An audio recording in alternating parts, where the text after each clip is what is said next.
दोस्तों, किसी superhit film का सीक्वल बनाना काफी मुश्किल और चैलेंजिंग काम होता है, क्योंकि ऑलरेडी इसके पहले पार्ट से लोगों का बहुत सारा नॉस्टैल्जिया और कई सुनहरी यादें जुड़ी हुई होती हैं और इसके अगले पार्ट को लेकर लोगों की उम्मीदें और एक्सपेक्टेशंस बहुत ज्यादा हाई होती हैं। और ऐसे बहुत सारे एग्जाम्पल भी आज हमारे सामने हैं जिनका पहला पार्ट तो अच्छा था लेकिन आगे आने वाले पार्ट बिल्कुल ही बेकार निकले। जैसे हॉरर फिल्मों में बिपाशा बासु और डिनो मोरिया की सन 2002 में आई फिल्म राज की सीरीज हो, फिल्म में मर्डर की सीरीज हो, आगे चलकर कॉमेडी फिल्मों में धमाल की सीरीज हो, मस्ती की सीरीज हो, ऐसी कई और भी फिल्मों के सीक्वल्स हमें देखने के लिए मिले जिनको देखने के बाद दिमाग में बस एक ही ख्याल आता है, तौबा तौबा तौबा, थारा मूड खराब कर दिया। लेकिन ऐसे में एक तरफ ऐसे भी बहुत सारे सीक्वल रहे जो कि उनके पहले पार्ट से भी ज्यादा पॉपुलर हुए। इसमें हेरा फेरी, धूम, गोलमाल, क्रिस और मुन्ना भाई जैसी फिल्में शामिल हैं। तो इसी कड़ी में हमें बॉलीवुड की एक और आइकॉनिक फिल्म भूल भुलैया का सीक्वल देखने के लिए मिला, भूल भुलैया 2 के नाम से। और इस हॉरर कॉमेडी फिल्म का पहला पार्ट तो आइकॉनिक था ही और इसके दूसरे पार्ट को भी लोगों ने काफी एंजॉय किया। हालांकि इसमें पहली फिल्म के जैसी बस हॉरर कॉमेडी थीम बस रखी गई थी, बाकी सारी चीजें अलग थीं।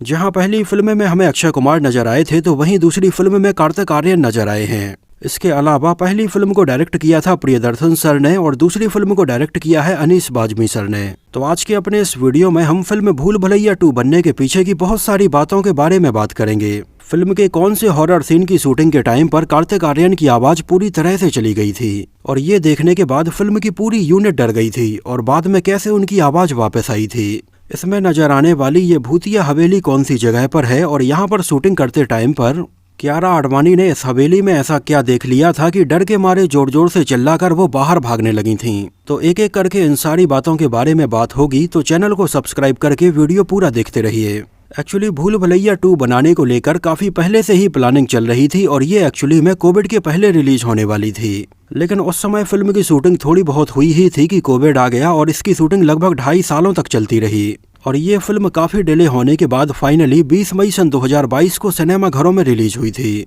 और उस समय कोविड के बाद थिएटर भी बहुत अच्छे नहीं चल रहे थे और लोगों की एक्सपेक्टेशंस भी फिल्म को लेकर उतनी ज्यादा नहीं थी। लेकिन जब ये फिल्म रिलीज हुई तो बहुत सारे लोग इसको देखने के लिए गए और कोविड के बाद रिलीज हुई बहुत ही गिनी चुनी सफल फिल्मों में भूल भुलैया 2 का नाम भी आता है। फिल्म को डायरेक्ट किया था बॉलीवुड में कॉमेडी फिल्मों के जाने माने राइटर और डायरेक्टर अनीस बाज़मी ने, जो लगभग पिछले 30 सालों से काम करते आ रहे हैं। उन्होंने स्वर्ग, 16 और सबनम, बोल राधा बोल, राजा बाबू और लाडला जैसी तमाम फिल्में लिखीं और उन्होंने हलचल, प्यार तो होना ही था, Deewangee, no entry, welcome, Singh is king और रेडी जैसी बॉलीवुड में बहुत सारी कॉमेडी फिल्में बनाई। कहानी थी आकाश कौशिक की और इसमें डायलॉग्स लिखे थे फरहाद सामजी ने। और टी सीरीज के बैनर तले इसको भूषण कुमार और कृष्ण कुमार ने प्रोड्यूस किया था, जिन्होंने ही इसके पहले पार्ट को भी प्रोड्यूस किया था। इसमें हमें नजर आए थे कार्तिक आर्यन, तब्बू, कियारा आडवाणी, राजपाल यादव, अमर उपाध्याय और संजय मिश्रा। और इनमें से केवल और केवल राजपाल यादव ही इकलौते ऐसे एक्टर थे जिन्होंने इसके पहले पार्ट में भी काम किया था और दूसरे पार्ट में भी वो हमें नजर आए थे।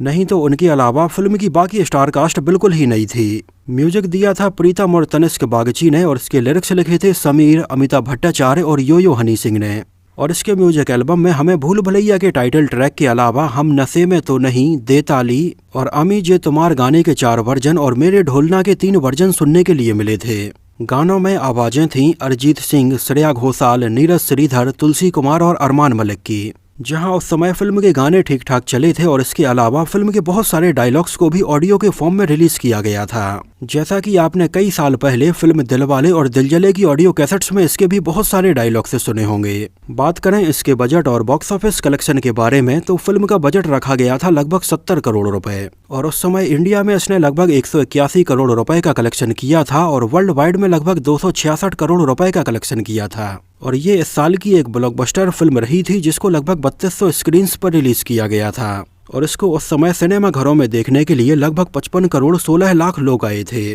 और 2022 में ये सबसे ज्यादा पैसे कमाने वाली फिल्मों की लिस्ट में चौथे नंबर पर रही थी। वैसे 2022 में पहले नंबर पर फिल्म थी ब्रह्मास्त्र पार्ट 1 शिवा, दूसरे नंबर पर थी दृश्यम 2, तीसरे नंबर पर थी द कश्मीर फाइल्स, चौथे नंबर पर थी भूल भुलैया 2 और 5वें नंबर पर थी गंगूबाई काठियावाड़ी। वैसे 2022 का साल तब्बू के लिए बहुत अच्छा साबित हुआ था। जहां उस साल कोविड के बाद बड़े से बड़े सुपरस्टार्स की फिल्में भी नहीं चल पा रही थीं, तो वहीं तब्बू हमें सन 2022 में 2 ब्लॉकबस्टर फिल्मों दृश्यम 2 और भूल भुलैया 2 में नजर आई थीं और इन दोनों ही फिल्मों में लोगों ने तब्बू की परफॉर्मेंस को बहुत पसंद किया था। भूल भुलैया 2 को IMDb पर लगभग 33,000 से भी ज्यादा लोगों ने 5.7 आउट ऑफ 10 रेटिंग दी हुई है। एक्चुअली टी सीरीज के भूषण कुमार काफी पहले से ही इस प्लानिंग में थे कि उन्हें भूल भुलैया का सीक्वल बनाना है, और इसको लेकर उन्होंने सबसे पहले ओरिजिनल फिल्म भूल भुलैया के ही डायरेक्टर प्रियदर्शन सर को अप्रोच किया था। लेकिन इस बारे में प्रियदर्शन सर का ये कहना था कि जितना भी था जो भी था उन्होंने फिल्म भूल भुलैया में दिखा दिया है,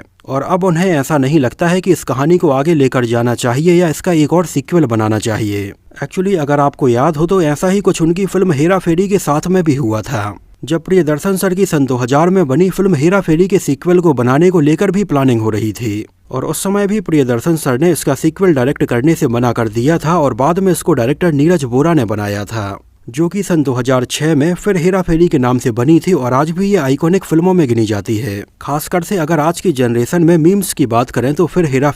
फेरी से भी ज्यादा पॉपुलर है। तो उस समय ऐसे ही प्रियदर्शन सर ने भूल भुलैया का भी सीक्वल बनाने से मना कर दिया था, और ये फिल्म का आइडिया वहीं पर ड्रॉप हो गया था। और इसके कुछ सालों बाद फरहाद सामजी और आकाश कौशिक ने 2 अलग अलग फिल्मों की कहानी लिखी, और जब इन दोनों ने एक दूसरे की कहानी को देखा तो उन्हें लगा कि इन दोनों ही कहानी में बहुत सारी चीजें कॉमन हैं, और उन्हें आइडिया आया कि इन दोनों ही स्क्रिप्ट के ऊपर अलग अलग फिल्में बनाने के बजाय इन दोनों ही स्क्रिप्ट को मर्ज करके एक फिल्म बनानी चाहिए। और उस समय इन दोनों ने मिलकर ये हॉरर कॉमेडी फिल्म की स्क्रिप्ट तैयार की, लेकिन उस समय ये डिसाइड नहीं था कि ये भूल भुलैया 2 के नाम से बनेगी। इस कहानी का आइडिया उन्होंने प्रोड्यूसर मुराद खेतानी को सुनाया, जो उन्हें काफी पसंद आया, और मुराद खेतानी ने ये आइडिया टी सीरीज के भूषण कुमार को सुनाया, और भूषण कुमार ने ये कहानी सुनते ही ये बोला कि ये तो भूल भुलैया 2 की कहानी है। और उस समय ये डिसाइड हुआ कि टी सीरीज के भूषण कुमार और मुराद खेतानी इसको मिलकर प्रोड्यूस करेंगे, और इसका टाइटल होगा भूल भुलैया 2, क्योंकि इस कहानी में हॉरर और कॉमेडी दोनों ही एलिमेंट थे, और ये भूल भुलैया की सीरीज को काफी मैच हो रहा था। और इसको डायरेक्ट करने के लिए भूषण कुमार ने एक बहुत ही प्रोमिनेंट डायरेक्टर अनीस बाज़मी को अप्रोच किया,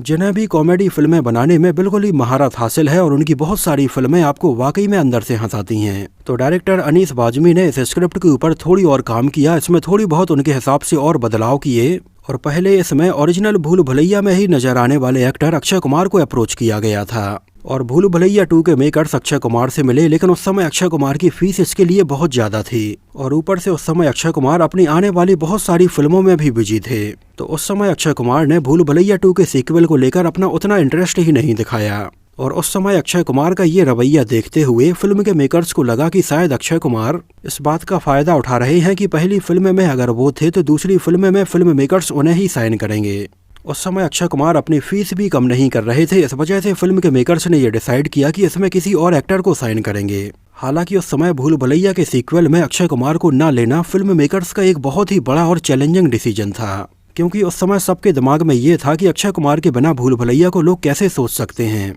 लेकिन फिर भी उस समय फिल्म मेकर्स ने यह डिसाइड किया, और इसमें लीड एक्टर के तौर पर अक्षय कुमार की बजाय सबसे पहले सुशांत सिंह राजपूत को अप्रोच किया, लेकिन वो भी उस समय अपने कुछ और प्रोजेक्ट में बिजी थे, इस वजह से इसमें काम नहीं कर पाए थे, और उनके मना करने के बाद फाइनली इसमें कार्तिक आर्यन को साइन किया गया था। और भूल भुलैया 2 में रूह बाबा के तौर पर उनका एक लुक टेस्ट बस लिया गया था, जो अनीस बाज़मी को बहुत पसंद आया था। तो कार्तिक आर्यन इसके लिए फाइनल हो गए, और इसमें पहले लीड एक्ट्रेस के तौर पर कैटरीना कैफ को भी अप्रोच किया गया था, लेकिन उस समय कैटरीना कैफ अपनी एक और आने वाली horror comedy film phone booth को साइन कर चुकी थीं, और उन्हें लगा कि फोन बूथ में और भूल भुलैया 2 में उनका कैरेक्टर कहीं एक जैसा ही ना हो जाए। इस वजह से कैटरीना कैफ ने इसमें काम नहीं किया था, और बाद में इसके लिए फाइनली कियारा आडवाणी को साइन किया गया। और ये कार्तिक आर्यन और कियारा आडवाणी की साथ में आई पहली फिल्म थी, और इसमें इन दोनों की जोड़ी को लोगों ने काफी पसंद किया। आगे चलकर ये दोनों हमें एक बार फिर से फिल्म सत्य प्रेम की कथा में भी नजर आए थे। इन दोनों के इसके लिए फाइनल हो जाने के बाद इसमें डबल रोल अंजुलिका और मंजुलिका के लिए उन्होंने तब्बू को अप्रोच किया,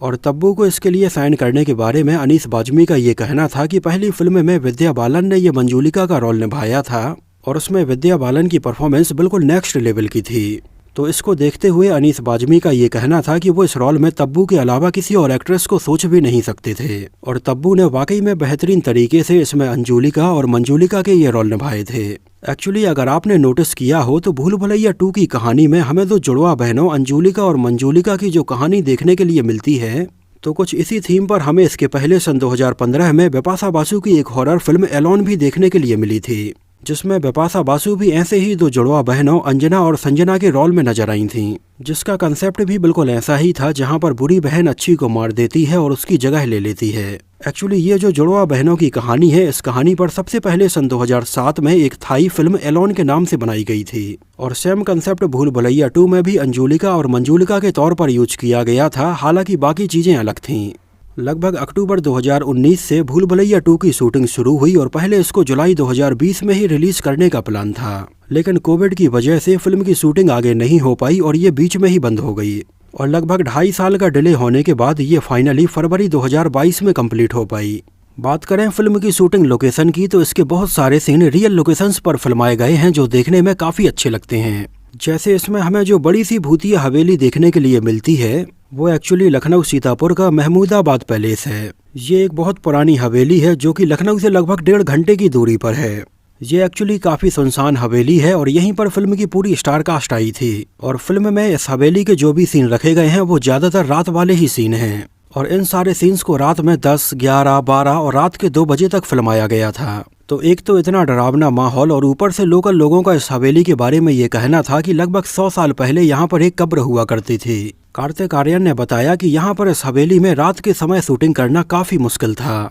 यहाँ तक कि वो तो इस हवेली में इतने ज्यादा डरते थे कि अपने कमरे में लाइट जलाकर सोया करते थे। यहाँ तक कि बाथरूम जाने के लिए भी किसी न किसी को अपने साथ ही ले जाते थे। और कियारा आडवाणी को सबसे ज्यादा जो डर लगता था वो थे यहाँ पर इस हवेली में कबूतर, जो दिन के समय में और रात के समय में कहीं ना कहीं उड़ते ही रहते थे और कियारा आडवाणी को बहुत ज्यादा डर लगता था। इसके अलावा जब इसी हवेली में कियारा आडवाणी के साथ में एक सीन शूट किया जा रहा था, तब उस समय तो कियारा आडवाणी इतनी ज्यादा डर गई कि चिल्लाकर इस हवेली से बाहर भागने लगी थीं। एक्चुअली ये डायरेक्टर अनीस बाज़मी ने कियारा आडवाणी के साथ में एक छोटा सा प्रैंक किया था। फिल्म का ये सीन आपको जरूर याद होगा, जहाँ पर इस हवेली में बहुत सारे लोग आ जाते हैं और कुर्सियों के ऊपर ये चादर डली होती है। एक्चुअली इस सीन की शूटिंग के पहले जब कियारा आडवाणी यहाँ पर इस रूम में आई, तो अनीस बाज़मी ने यहाँ पर डली हुई कुर्सियों पर एक लड़के को बैठा दिया और उसके ऊपर से ये चादर डाल दी। और जैसे ही कियारा आडवाणी यहाँ पर और चीजों को देख रही थी, वो लड़का उठकर चादर के साथ ही खड़ा हो गया। ये देखने के बाद कियारा आडवाणी की चीखें निकल गईं और वो तुरंत दौड़कर हवेली के बाहर जाने लगीं।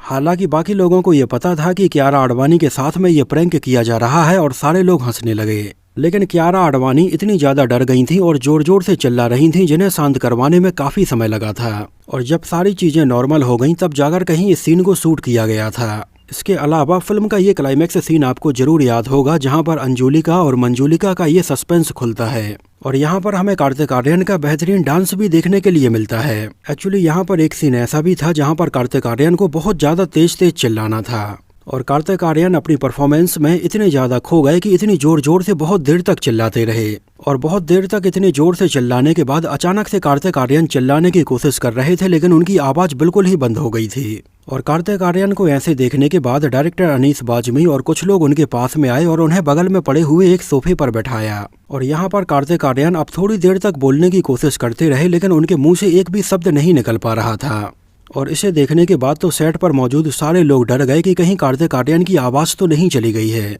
और तुरंत वहां पर डॉक्टर को बुलाया गया। डॉक्टर ने कार्तिक आर्यन का चेकअप किया और उन्हें कहा कि उन्हें थोड़ी रेस्ट करना चाहिए। सारी चीजें ठीक हैं, नॉर्मल हैं, बस उनके वोकल कोर्ड्स पर बहुत ज्यादा प्रेशर आ गया था। और थोड़ी देर रेस्ट करने के बाद कार्तिक आर्यन ने धीरे धीरे बोलना शुरू किया और उनकी आवाज फिर से निकलने लगी थी। लखनऊ की इस हवेली के अलावा फिल्म के और बहुत सारे सीन जयपुर के नाहरगढ़ फोर्ट में, आमेर फोर्ट में और जयपुर के सिटी पैलेस में फिल्माए गए हैं। जैसे फिल्म के इस गाने का ये सीन देखिए, जहाँ पर ये बाइक से आते हैं। ये जयपुर का सिटी पैलेस है, जहाँ पर बॉलीवुड 90s की बहुत सारी फिल्मों के गाने शूट हुए हैं। इसके अलावा इसमें अंजुलिका और मंजुलिका के जो फ्लैशबैक सीन दिखाए गए हैं, वो ज्यादातर नाहरगढ़ फोर्ट में और आमेर फोर्ट में फिल्माए गए हैं। यहाँ तक कि उस समय नाहरगढ़ फोर्ट में फिल्म का एक सीन रात में फिल्माया जाना था और इसको लेकर फॉरेस्ट डिपार्टमेंट और आर्कियोलॉजिकल डिपार्टमेंट वालों के बीच में थोड़ी बहस भी हो गई थी। जिस समय नाहरगढ़ फोर्ट में रात के समय ये सीन फिल्माया जा रहा था, तब इस बारे में फॉरेस्ट डिपार्टमेंट का ये कहना था कि इस तरह से रात के समय में फिल्म की शूटिंग करने की परमिशन उन्हें यहाँ पर नहीं देनी चाहिए। हालांकि इस बारे में आर्कियोलॉजिकल वालों का ये कहना है कि रात में 11 के बाद फिल्म की शूटिंग यहाँ पर नहीं हुई है, रात के 11 बजे तक ही फिल्म शूट हुई है और यहाँ पर नाहरगढ़ फोर्ट में रात वाले इन सीन को एक ही दिन में शूट किया गया था। इसके अलावा फिल्म के बहुत सारे सीन स्टूडियो में और मनाली में भी शूट किए गए हैं। भूल भुलैया 2 का एक डिलीटेड सीन भी था। अगर आपने ये सीन नहीं देखा है तो इसकी लिंक मैं यहाँ पर नीचे डिस्क्रिप्शन बॉक्स में दे दूंगा। ये डिलीटेड सीन कार्तिक आर्यन और अमर उपाध्याय के बीच में था। इसके अलावा इसमें हमें तब्बू के साथ में स्क्रीन शेयर करते हुए मिलिंद गुनाजी भी नजर आए थे, जो कि इसके लगभग 25 साल पहले साल 1997 में आई फिल्म विरासत में भी तब्बू के साथ में नजर आए थे। एक्चुअली फिल्म भूल भुलैया 2 हॉरर और कॉमेडी के बीच में काफी अच्छी ब्लेंड की गई थी, जहां इसके कई कॉमेडी सीन्स में तो हमें हंसी आती है, लेकिन हॉरर सीन में वाकई में डर लगने लगता है। फिल्म भूल भुलैया 2 की सफलता को देखते हुए आगे चलकर इसके सीक्वल के बारे में भी अनाउंस किया गया है, जिसके अनाउंसमेंट टाइटल में ये डाला गया था कि भूल भुलैया 3 हमें 2024 दिवाली में देखने के लिए मिलेगी। लेकिन ये फिल्म 2024 में दिवाली के टाइम पर देखने के लिए मिलेगी या डिले हो जाएगी, इस बारे में अभी कुछ कहा नहीं जा सकता है, क्योंकि कार्तिक आर्यन अपनी अभी दूसरी फिल्मों में बिजी हैं और भूल भुलैया 3 को लेकर अभी कोई भी नई अपडेट सामने नहीं आई है। तो दोस्तों, ये तो बात हुई फिल्म भूल भुलैया 2 से जुड़े बहुत सारे अननोन फैक्ट्स के बारे में। मुझे तो ये फिल्म काफ़ी पसंद आई थी। आप लोगों को ये फिल्म कैसी लगी थी हमें कमेंट सेक्शन में ज़रूर बताना। और अगर आप में से किसी ने इसको उस समय सिनेमा घर में देखा हो तो हमें शहर का नाम और सिनेमा घर का नाम भी ज़रूर मेंशन करना। तो इस वीडियो में इतना ही। मिलते हैं आपसे अगले वीडियो में कुछ और ऐसी ही इंटरेस्टिंग और रोचक बातों के साथ।